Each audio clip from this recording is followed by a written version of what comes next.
नमस्कार मित्रों, आपका एक बार फिर स्वागत है आपके अपने YouTube चैनल अथर्व एकेडमी में। दोस्तों, आज की इस क्लास में अपन डिस्कस करेंगे मापन यानी कि मेजरमेंट एवं मात्रक यानी कि यूनिट्स के बारे में। दोस्तों, विज्ञान का यह एक ऐसा टॉपिक है जिससे हर एग्जाम में आपको एक ना एक प्रश्न देखने को जरूर मिलेगा। साथ ही बात करी जाए अगर पटवारी एग्जाम की, तो हाल ही में चल रहे पटवारी के लगभग हर एग्जाम में और हर शिफ्ट में एक ना एक प्रश्न इससे देखने को जरूर मिला है। साथ ही दोस्तों, वीडियो के अंत तक जरूर बने रहिए। वीडियो के अंत में अपन कुछ इससे रिलेटेड प्रश्न भी डिस्कस करेंगे जो कि आपको एग्जाम में काफी मददगार साबित होंगे। तो आइए शुरू करते हैं आज की हमारी क्लास। मापन किसी दो राशि को इसके मात्रक से तुलना करने की क्रिया को मापन कहते हैं।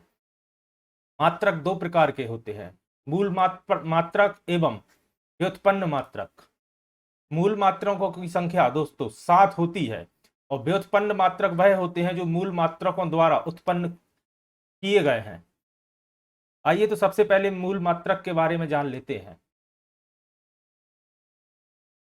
मूल मात्रक के अंतर्गत कुल 7 राशियां आती हैं, जिनमें है लंबाई या दूरी, और इसका मात्रक होता है मीटर। और दोस्तों, यह सभी एसआई यूनिट्स हैं, याद रखिएगा। द्रव्यमान, इसका मात्रक होता है किलोग्राम। समय का मात्रक होता है सेकंड। ताप का मात्रक होता है केल्विन। विद्युत धारा का मात्रक होता है एम्पियर। ज्योति तीव्रता का मात्रक होता है कैंडिला। और पदार्थ की मात्रा का मात्रक होता है मोल। तो इन 7 राशियों को और इनके मात्रक को दोस्तों याद रखिएगा, अधिकतर प्रश्न यहीं से पूछा जाता है। इन 7 मूल मात्रकों के साथ ही दोस्तों दो होते हैं पूरक मूल मात्रक,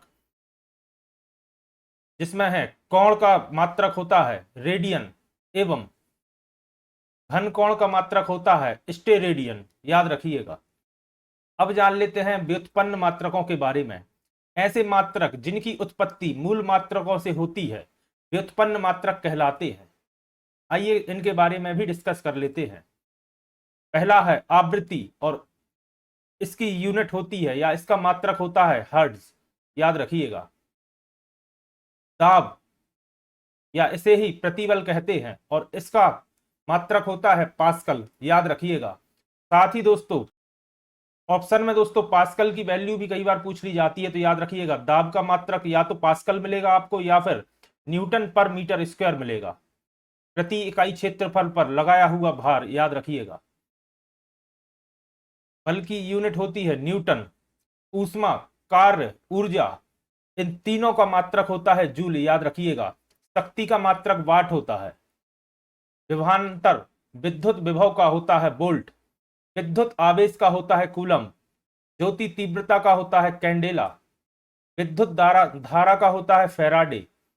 चालकता का होता है सीमेंस। चुंबकीय प्रेरण का होता है टेस्ला। चुंबकीय फ्लक्स का होता है वेबर। ज्योति फ्लक्स का होता है ल्यूमेन। और प्रदीप्त घनत्व का होता है लक्स, याद रखिएगा। इसके बाद है रेडियो धर्मिता धर्मिता का होता है वैक्यूलर। जड़त्व आघूर्ण का होता है किलोग्राम वर्ग मीटर।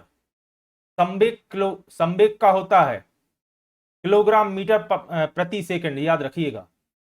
श्यानता गुणांक का होता है किलोग्राम मीटर प्रति सेकंड। सांद्रता का होता है मोल प्रति घन मीटर। घनत्व का होता है किलोग्राम प्रति घन मीटर। त्वरण का होता है प्रति मीटर प्रति वर्ग सेकंड। कोणीय वेग का होता है रेडियन प्रति सेकंड। वेग का होता है मीटर प्रति सेकंड। और आयतन का होता है घन मीटर। क्षेत्रफल का होता है वर्ग मीटर। तो दोस्तों, यह सभी बहुत महत्वपूर्ण है और इनसे दोस्तों एग्जाम में डायरेक्ट प्रश्न पूछे जाते हैं। किसी का भी मात्रक पूछ लिया जाएगा या फिर उसकी वैल्यू पूछ ली जाएगी। इसके बाद दोस्तों माप तौल की अन्य पद्धतियां भी होती हैं। अभी जो अपन ने डिस्कस करी वह सभी एसआई यूनिट्स थी, एसआई पद्धति थी। इसके अलावा होती है एमकेएस पद्धति। इस पद्धति में दूरी को मीटर में, द्रव्यमान को किलोग्राम में और समय को सेकंड में मापते हैं, याद रखिएगा। भारत में मैट्रिक पद्धति वर्ष 1957 से लाई गई या अपनाई गई, याद रखिएगा। अब जान लेते हैं अदिश एवं सदिश राशियों के बारे में। भौतिक राशियां अदिश एवं सदिश दो प्रकार की होती हैं। अदिश को दोस्तों स्केलर कहते हैं, वहीं सदिश को वेक्टर कहते हैं, याद रखिएगा। वे भौतिक राशियां जिन्हें व्यक्त करने के लिए केवल परिणाम की आवश्यकता होती है, जैसा कि नहीं, उन्हें आदिश राशियां कहते हैं या स्केलर क्वांटिटीज कहते हैं, जिनके उदाहरण हैं दूरी, समय, द्रव्यमान, चाल, धारा, विभव, ताप, विशिष्ट ऊष्मा, आवृत्ति इत्यादि। याद रखिएगा, एक बार फिर से रिपीट कर देता हूं, दूरी, समय, द्रव्यमान, चाल, धारा, विभव, ताप, विशिष्ट ऊष्मा, आवृत्ति। इसके बाद जान लेते हैं स्केलर यानी कि सदिश राशियों के बारे में।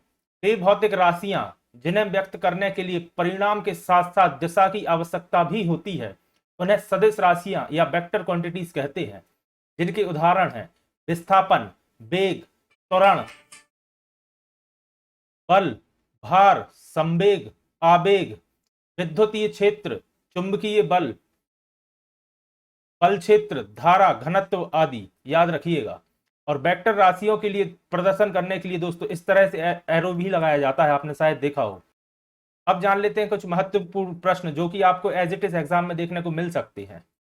1 नैनोमीटर बराबर क्या होता है? तो याद रखिएगा 10⁻⁹ मीटर बराबर होता है 1 नैनोमीटर।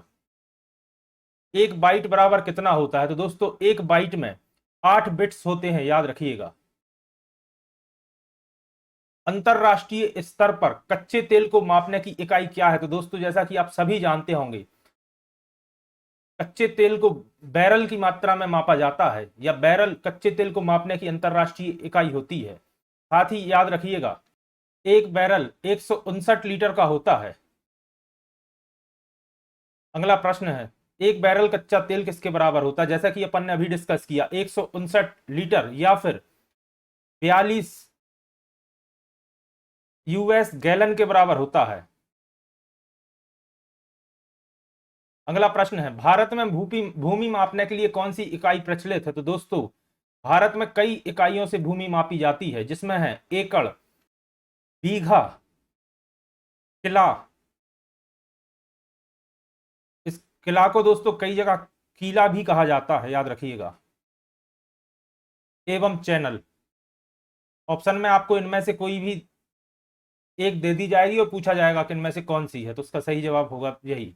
फिर प्रश्न है, 18 कैरेट स्वर्ण में सोना और कितनी अशुद्धता होती है? तो दोस्तों 18 कैरेट स्वर्ण में 75% सोना होता है एवं 25% अशुद्धता होती है, याद रखिएगा। फिर प्रश्न है, समुद्र की यात्रा में समुद्री मील का प्रयोग किया जाता है, एक समुद्री मील के बराबर कितना होता है? तो याद रखिएगा एक समुद्री मील के बराबर होता है 1.57 मील के बराबर, एक नॉटिकल माइल या जिसे समुद्री मील कहते हैं, याद रखिएगा। फिर प्रश्न है, 1 किलोबाइट और 1 मेगाबाइट कितने बराबर होता है? तो दोस्तों किलोबाइट जैसा कि आप जानते होंगे केबी, और मेगाबाइट यानी कि एमबी। 1 किलोबाइट में दोस्तों 1024 बाइट्स होते हैं और 1 मेगाबाइट में 1024 किलोबाइट होते हैं, याद रखिएगा। द्रव्यमान की इकाई क्या होती है? तो जैसा कि आप सभी जानते होंगे किलोग्राम द्रव्यमान की इकाई होती है। अगला प्रश्न है, ल्यूमेन किसका मात्रक है? यहां थोड़ी सी मिसप्रिंट है। तो जैसा कि आप सभी जानते हैं ल्यूमेन ज्योति फ्लक्स का मात्रक होता है, याद रखिएगा। फिर प्रश्न है, 1 माइक्रोन के बराबर कितना होता है? याद रखिएगा 0.001 मिलीमीटर के बराबर 1 माइक्रोन होता है, याद रखिएगा। फिर प्रश्न है, प्रकाश वर्ष किसका मात्रक है? तो जैसा कि आप सभी जानते होंगे प्रकाश वर्ष खगोलीय दूरी का एक मात्रक है। साथ ही प्रश्न आता है प्रकाश वर्ष किसका मात्रक है? तो कई बार आपको दूरी भी ऑप्शन में मिल सकता है। और प्रकाश वर्ष के अलावा पारसेक भी दूरी मापने की ही इकाई होती है, जो कि खगोलीय दूरी मापने के लिए उपयोग की जाती है, याद रखिएगा। फिर प्रश्न है, चुंबकीय प्रेरण की इकाई क्या होती है? तो याद रखिएगा टेस्ला, जैसा कि अपन ने अभी डिस्कस किया, चुंबकीय प्रेरण की इकाई होती है। तो दोस्तों ये थी आज की हमारी सामान्य विज्ञान की क्लास। आशा करता हूं आपके लिए उपयोगी साबित होगी। अगर आपने अभी तक चैनल को सब्सक्राइब नहीं किया है तो चैनल को सब्सक्राइब करें और बेल आइकन जरूर प्रेस करें ताकि आने वाली वीडियोस का नोटिफिकेशन आप तक पहुंच सके। धन्यवाद दोस्तों।